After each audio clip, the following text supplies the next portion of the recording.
आज जो वर्कशीट हम शुरू करने वाले हैं उस वर्कशीट का नंबर है वर्कशीट नंबर 38।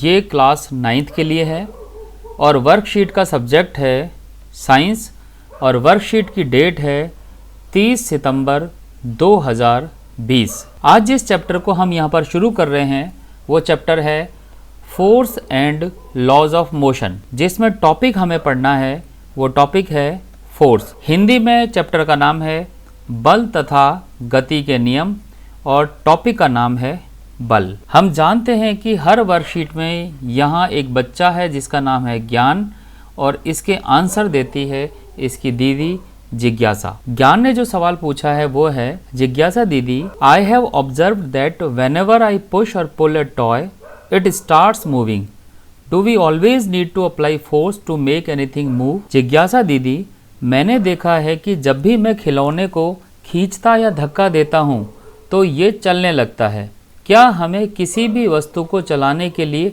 बल लगाना पड़ता है? ज्ञान के इस सवाल का जवाब जानने के लिए हमें देखना पड़ेगा एक वीडियो। इस वीडियो को आप यहाँ पर आई बटन पर प्रेस करके भी देख सकते हैं और डिस्क्रिप्शन में इसका लिंक दिया हुआ है, उस लिंक से भी आप देख सकते हैं। इस वीडियो को देखने के बाद हम देखते हैं जिज्ञासा ने ज्ञान से क्या कहा।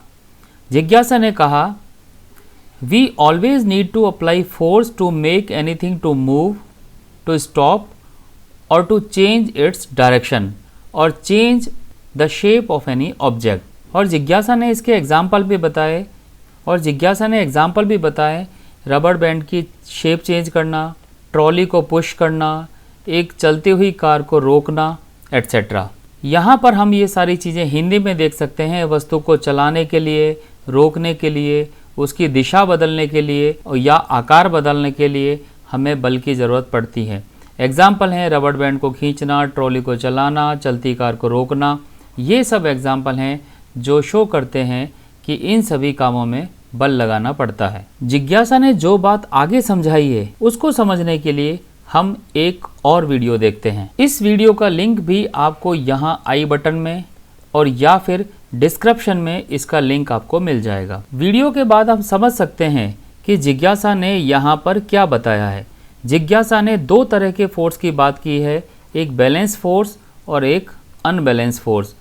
अगर फोर्स एक से ज़्यादा हो और उन फोर्स को लगाने के बाद भी ऑब्जेक्ट पर कोई फ़र्क नहीं पड़ता है और उनका रिजल्ट जो है वो ज़ीरो हो तो इस तरह के फोर्स बैलेंस फोर्स कहलाते हैं।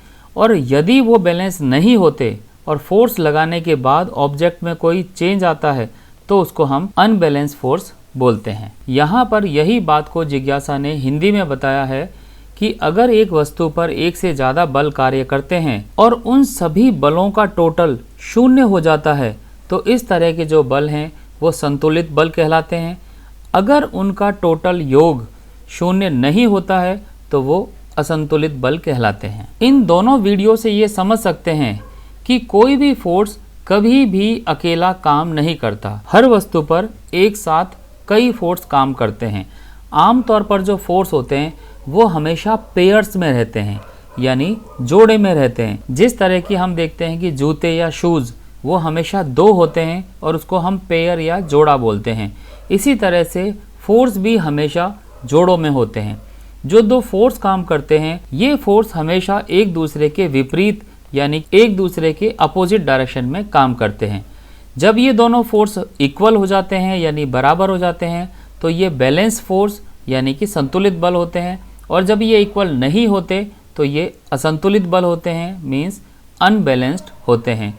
और जब ये अनबैलेंस होते हैं तभी जाकर ऑब्जेक्ट में किसी तरह का मोशन आता है यानी कि उसमें कोई गति आती है। वीडियो में हमने फ्रिक्शन फोर्स के बारे में देखा और फ्रिक्शन फोर्स हमेशा मोशन को रोकता है, मीन्स ये गति की विपरीत दिशा में लगता है। विपरीत दिशा मीन्स अपोजिट डायरेक्शन में काम करता है। जब किसी वस्तु पर कोई बल कार्य करता है और वो बल अगर उसके फ्रिक्शन से ज़्यादा हो जाता है यानी घर्षण से ज़्यादा हो जाता है तभी जाकर वो वस्तु चलती है। अगर हमारा लगा हुआ बल उसके फ्रिक्शन फोर्स से कम रहता है तो ऑब्जेक्ट मूव नहीं करता है। जब भी कोई ऑब्जेक्ट चल रहा है तो हमें समझ जाना चाहिए उस पर लगने वाले जितने भी टोटल फोर्स हैं वो सब बैलेंस होके जीरो नहीं हुए हैं।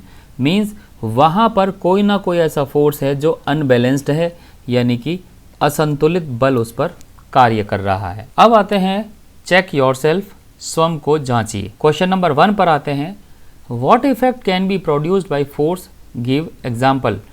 बल क्या क्या कार्य कर सकता है, उदाहरण सहित लिखिए।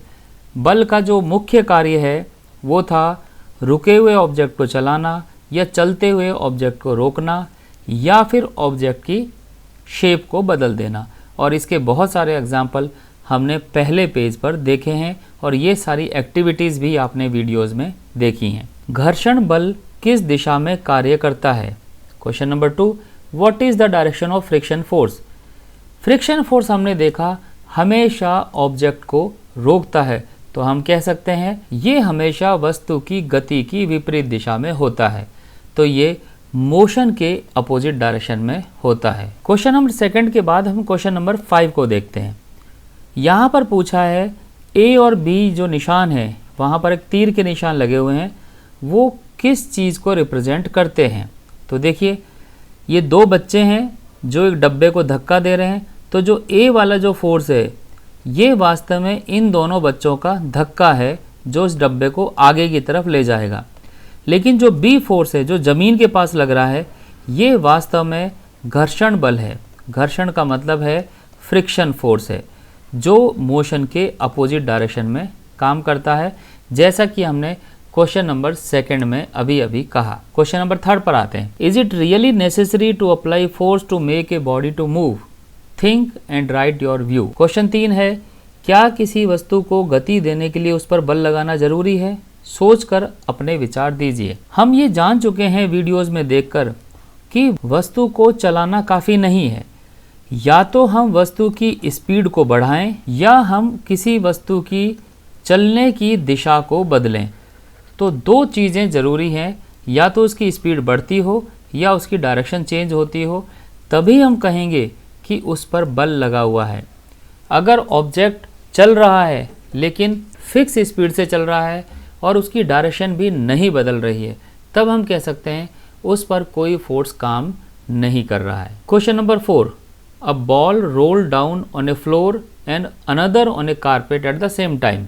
यानी एक जो बॉल है वो फर्श पर लुढ़काई है और एक कारपेट पर लुढ़काई गई है। कारपेट दरी टाइप का होता है। Which ball come to rest first, कौन सी बॉल पहले रुकेगी, उसका कारण भी बताना है। अगर हमने बॉल फर्श पर लुढ़काई है तो वो आराम से लुढ़केगी, जबकि अगर दरी पर लुढ़काई है तो वो जल्दी रुक जाएगी। कारण यह है दरी पर फ्रिक्शन फोर्स ज़्यादा होता है, जो फ्रिक्शन फोर्स है वो फर्श पर कम है और दरी पर ज़्यादा है। इस वजह से दरी वाली जो बॉल है वो पहले रुक जाती है। उम्मीद है आपको ये वर्कशीट समझ में आई होगी।